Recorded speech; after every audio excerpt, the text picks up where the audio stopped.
ये मुल्क एनवायरनमेंट के साथ टेक्नोलॉजी को बैलेंस करने का परफेक्ट एग्जाम्पल है। नॉर्वे दुनिया के सबसे अमीर और डेवलप मुल्कों में शामिल होता है।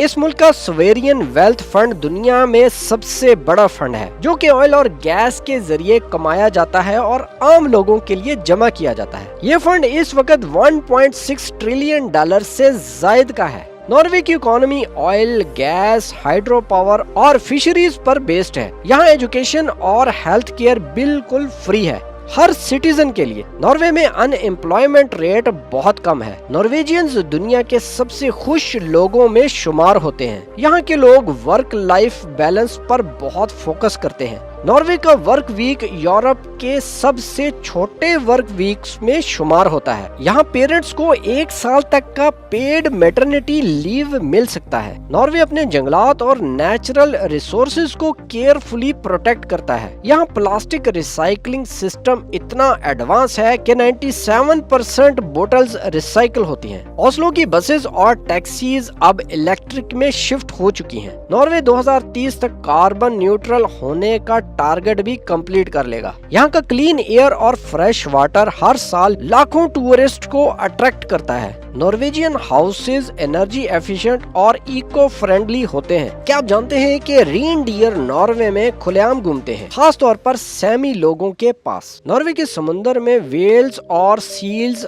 आम पाई जाती हैं। पोलर बियर स्वेलबर्ड के आसपास दिखाई देते हैं। पफिन बर्ड्स नॉर्वे के कोस्टल क्लिफ्स पर अपने घोंसले बनाते हैं। आर्कटिक फॉक्स और गोल्डन ईगल यहाँ के रेयर और प्रोटेक्टेड एनिमल्स हैं। नॉर्वे के दरिया सैल्मन फिशिंग के लिए दुनिया भर में मशहूर है। नॉर्वे हर साल सैल्मन एक्सपोर्ट करता है और बिलियन ऑफ डॉलर्स कमाता है। कॉड फिश यहाँ की ट्रेडिशनल डिशेस में सबसे ज्यादा यूज होती है। नॉर्वेजियंस नेचर और एनिमल्स दोनों के साथ रिस्पेक्ट और हार्मनी में जीते हैं। मशहूर पेंटर एडवर्ड मंच, जिसका पेंटिंग द स्ट्रीम दुनिया भर में मशहूर है, नॉर्वे से था। हेनरिक इब्सन, जिसे फादर ऑफ मॉडर्न ड्रामा कहा जाता है, नॉर्वेजियन था। नॉर्वे ब्लैक मेटल म्यूजिक को जन्म देने वाला मुल्क है। दुनिया भर में इस म्यूजिक कैटेगरी के फैंस मौजूद हैं। Pop band Aha take on me भी नॉर्वे से बिलोंग करता है। उनका गाना 80 की दहाई में बहुत हिट था। नॉर्वे दुनिया के उन मुल्कों में से है जहां सबसे ज्यादा किताबें पढ़ी जाती हैं। नॉर्वे वुमेन राइट्स के मामले में टॉप 5 कंट्रीज में शामिल है। ये मुल्क नोबल पीस सेंटर है, जहां दुनिया के हीरोज को पीस अवार्ड दिया जाता है। नॉर्वेजियन बहुत पोलाइट लोग हैं, लेकिन अपनी जिंदगी में प्राइवेसी और पीस को सबसे ज्यादा अहमियत देते हैं।